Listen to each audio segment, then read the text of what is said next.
Nedávno jsem narazil na starý kanál. Takže přátelé, já vás vítám u dalšího nového videjka. Tentokrát zas o Františkovi. No a my se dozvíme o jeho minulosti vlastně. Takový 10 let zpátky vlastně. Jeho temná minulost. Františka ředitele. Vlastně ředitel Bizardu. Tady taky tučí vlastně o něm videa. Takže my si dáme další videjko o Františkovi. Je to temná minulost. Františka ředitele, který aktivně nahrával videa už od roku 2018. Jeho videa zachycují různé zvláštní momenty, které si dnes ve videu ukážeme. A lidičky, vidíte, nahrává videa už od roku 2018, takže to už nahrával vlastně prakticky i dřív. Nahrával tyhle ty videjka. A my se podíváme na takový stručný vlastně, 9minutový video, takže dejte nám like, odběr a zvoneček, já budu jedině rád, milí přátelé, no a užijte si krásné video. V tomto videu se zaměříme na jeho starší příspěvky a přiblížíme jeho aktivity před rokem 2019. Podíváme se například na jeho zájem o brigády, zmínky o důchodu, kauzu hacker a další události.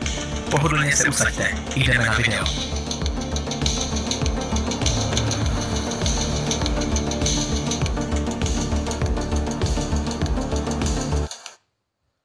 Takže přátelé, pozor, toto video je komentovaný a přehledán starších veřejně dostupných videí Františka Háka. Veškerý formáty vycházející se z jeho veřejně publikovaného příspěvku a se nejedná o hodnocení či obměňující obsah. Cílem je dokumentární záznam přehled jeho internetové tvorby. Přátelé, takže proti nikomu nic nemáme. Točíme prostě jenom takový prostě videa, jenom prostě tak prostě, aby to nikoho neurazilo, přátelé. A my jedeme dál ve videjku.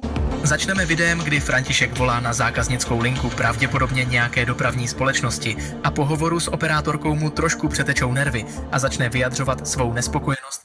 Takže přátelé, vidíte, František tady vlastně před těma vlastně 5 letma, vypadá takhle mladounkej, jo, a zrovna volal nějakou linku a nevím, co to volal, takže se podíváme na to. Se službami. Následně si pustíme samotné video. Dobrý den, já se chci zeptat, jak to vypadá nějaká stížnost, já jsem vám mám posílal e-mail, jak to vyřešilo, jak to vyřešilo. Mám můžu vám nalistovat zákazní číslo? Nalistovat? Zákaznické číslo? Ano, mám. Je to 902 6 44 3 9 4 8 3. No já jsem podal stížnost, protože dneska nedorazil ani balíček, dneska prostě mi to nedorazilo. Dneska to má dorazit. A je prostě dneska... Vidíte, vlastně František, ředitel, podal stížnost, nevím, kvůli čemu to bylo, jo, ale údajně se napojili na něho doma, jo, a zjistil to tím, že mu problikávala elektronika, ale to se ještě dozvíme v tom videjku. Dneska mi vůbec nedorazilo, já jsem podal stížnost, důvodu já na právo mám, jo, právo mám, na ty stížnost mám. A vy jste nám vyposlali do e-mailu, já tady s tím číslem balíku nevidím žádný e-mail. No, podala jsem moje do e-mailu, já jsem vám poslal do e-mailu. Číslo balíku ošetno. Já jsem volám, já vám vůbec nerozumím. Poslala jste nám e-mail se stížností oficiálně. Ano. Tak já už čekám na boty dlouho, já už čekám dlouho. A už je to strašný, už je to dost. Jo, už je to zde na nervy a už to... Vidíte, František si objednal nějaký boty z nějakého vlastně internetového obchodu. S nima úplně na nervy, jo, úplně s nima na nervy. Tak stížností jste podal, to jste vidí. Jo, dobrý. Ano, dobrý, děkuju, na skle. Protože to už je to strašný, už je to strašný dost. Už je to úplně vrchol. Nedorazil vůbec, nejsem spokojený s nima, to se nesmí dělat. Má se prostě kontaktovat zákazníkům, prostě nejsem spokojený, já prostě já úplně jsem v píči, teklo, já vařeknu do lvinu, já jsem opět. Takže vidíte, že František nebyl spokojený vlastně se svojí objednávkou.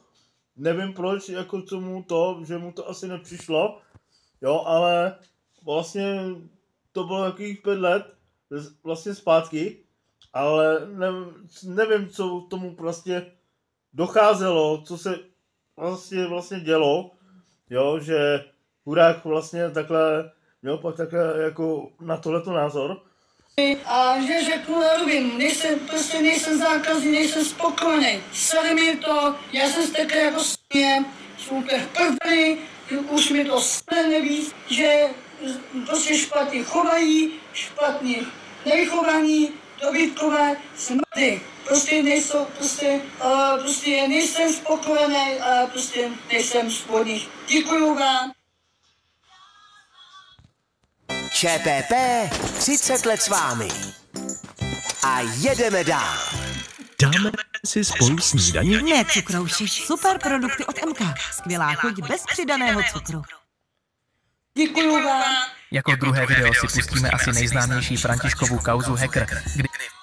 Takže přátelé, to je vlastně druhý video, takže to bych se asi splet. To je druhý vlastně videjko. A no vidíte na záběrech Františka ředitele, co se mu tam objevovalo doma. Jo, že se mu prostě, no něco se mu prostě dělo s elektronikou a nějak se to prostě divně zapínalo. František tvrdí, že mu jeho dům napadli hackři a sledují jeho aktivity. Udělejte si na to obrázek Vidíte, napadli ho hackři, vlastně. Sami. Abych měl důkazy, že CT-box mám zablokovaný. CT-box nefunguje nic, je zablokovaný, že hacker se dostal tady. Takže vidíte, že Františkovi bylo zablokovaný. Protože jde to přes kódy. No a nějaký hacker mu to prý zablokoval. CT-box. Jo, notebook. A jestli notebook prostě jdu nakupovat, tam je... Notebook a televizi. No a taky žehličku jsem tam viděl. Paní synová mi sleduje, kam jdu se nakoupit, moja míří, prostě hlídá nás jako pes 16 200 korun za hackera, už dá hackerovi peníze, jo. A co ještě ukážu, to není všechno, rádio je napichnutý, prostě je napichnutý a co mám? Vidíte, teďka říká František, že prý napichnutý radio, údajně. Přes kody, to je z elektriky, ten plyn, to je taky napichnutý plyn, taky. No a jsme napojit se teď a prostě se to nechtějí to řešit a prostě dají ruce pryč a prostě paní, a rádio je napichnutý taky, rádio.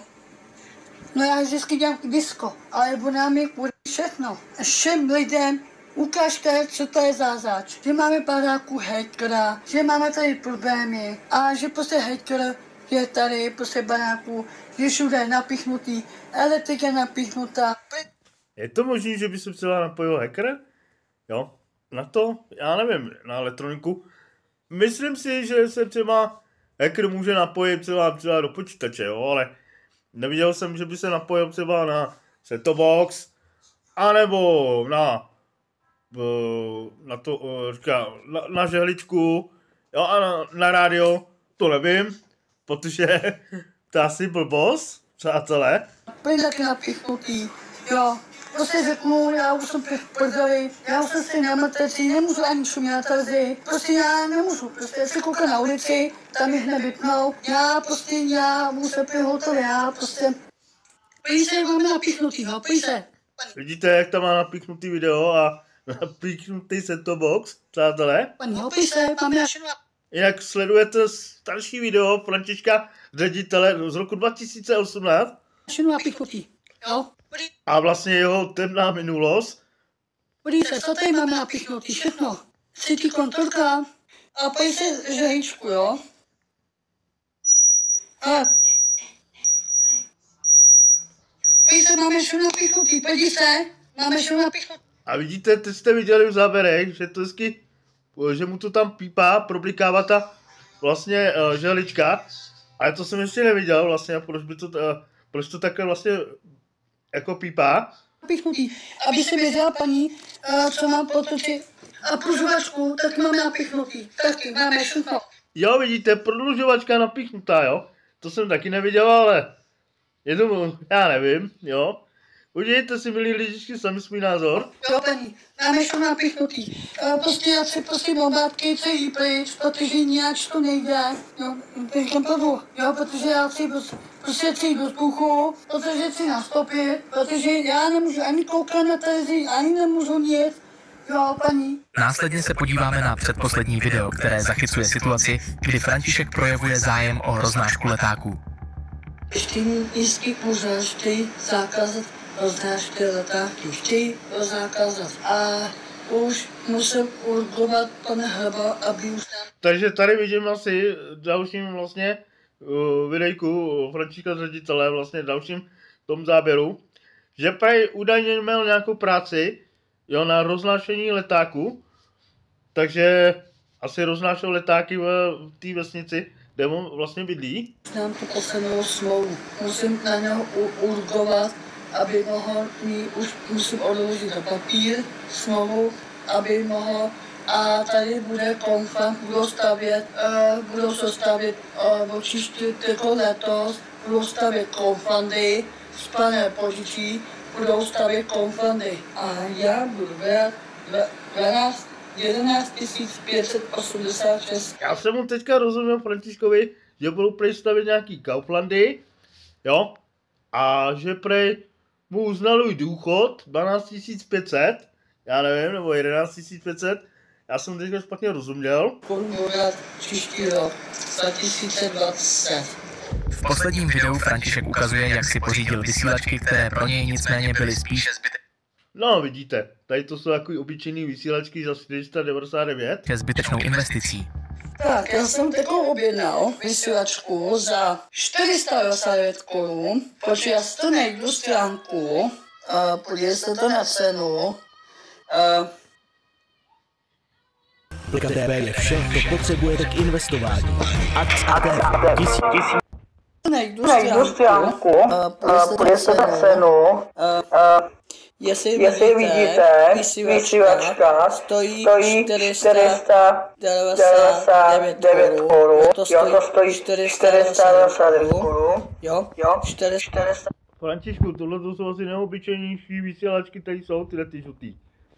Jo, já nevím, jestli dneska stojí úplně stejná, je to asi vlastně prakticky stejná cena. Jo, ale říkám, to jsou jaký čunty, jo, protože se dají koupit i lepší ty vysílačky. A ty už stojí tak, já nevím, okolo, jedna stojí asi 3000, kolem 5000. 199 korun. Jo, já se ještě zeptat, a to je dobrá vysílačka, že je to dobrá? Já se ještě zeptat, jestli je to dobrá vysílačka. Tak to vám bohužel řeknu, tady jsou už technická linka a já se to určitě nevyznám, takže vám neřeknu, jestli je to dobrá vysílačka. A to ne, já jsem to... Jo, já se ještě zeptat, 5 km to dosáhne 5 km, že jo, že to dosáhne. Do 7.2. se to bude odesílat a ten den vám všeho potvrdím. Jo, já se ještě takhle zeptat, a je to záruka? 2letá záruka. 2 leta, dobrý. A já jsem pořád spokojený s tím. Takže přátelé, 2letá záruka a mluvil vlastně zrovna s operátorem linky, nějakého elektra, ale nevím, kterýho to je. No, jinak sledujete naše vlastně další vlogíček i na YouTube, přátelé. No a zrovna přemýšlel, koho bych se mohl probrat a probíráme Františka, ale probíráme jeho vlastně temnou minulost a je to jenom takhle prostě, abyste věděli, co vlastně František vlastně dělal ještě dřív, jo, a vidíte, že František na ty sociální sítě natáčel i dřív v roce 2018, 2017. Ten může být namíněná baterie, že jo, tuškový. Že jo, má je tuškový. Na baterie, nepřímo tuškové, ale na baterie. Že potom, jak to máte přes internet, tak to dá do 14 dní vrátit potom. Je to napoškozené. Ne, to je dobrý pohodě, ale jestli to má na tuškový, že jo, normálně to na tuškový. No, na tuškové baterie, na baterie. Jo, jasný. Já jsem něco slyšel v reklamách, něco jsem slyšel, že vysílačky, co máte Syncor, že je to pej dobrý a říkají reklamy, to říkají televize reklamy. Tak to je, jak jsem říkal, že nevím, jestli jsou ty tu vysílač končí nebo ne. Jako neměli být špatné, ale neříkám přesně jako nějaké detaily. Jo, jasný, jo. Protože já jsem od vás spokojený s tím božíma, já jsem od vás spokojený. Ale já jsem spokojený s těmi vysílačkama, já už jsem od vás takhle objednal. A budete odvysílat 7. Točíte 8.2., že jo, potočíte mobil. Vidíte, že František není tak blbej, jo, je velmi chytrý, přátelé, velmi chytrý, protože se umí vyjadřovat. Tady slyšíte, jak se hezky vyjadřuje operátorovi třeba toho Elektra, takže některý autobusy z něho dělají, co dělají, ale já říkám, on není blbej, je chytrej ten člověk a ví, co dělá vlastně, jo, i když některé věci, vlastně co jsem teďka koukal, a já jsem říkal, že hátit lidi, nehátím prostě ve svých vlastně videích, nehátím prostě lidi, jo, je to vlastně jeho věc, jo, beru si nějakou půjčku, ale kdyby jsem mohl, tak mu to vymluvím, Františkovi, a my se koukneme ještě na další, to videjko, od něho, no a za chvilku se budu, přátelé, s vámi učit. Budu vás, mockrát děkuju, laskové, může se podívat prostě na YouTube, na Facebooku, může se podívat, můžete dát do televize, klidně míte rád, to souhlasím, jo. A vysílačky stojí 490 €. Prosím vás, hlasujte, děkujeme, hlasujte, dneska děkujeme a hlasujte. Pokud se vám obsah líbil, dejte like a nezapomeňte odebírat kanál, aby vám neunikla žádná další. Takže lidičky, já se s váma loučím u toho dalšího vlastně videjka a my se uvidíme v dalším videjku vlastně a další reakce vlastně s DJem Kaslem a Josefem Gregorem na YouTube, na TikToku a samozřejmě na všech těch platformer sociálních sítí. V komentářích můžete napsat svůj názor na Františka a jeho aktivity. Díky za podporu a uvidíme se u dalšího videa. Naschledanou.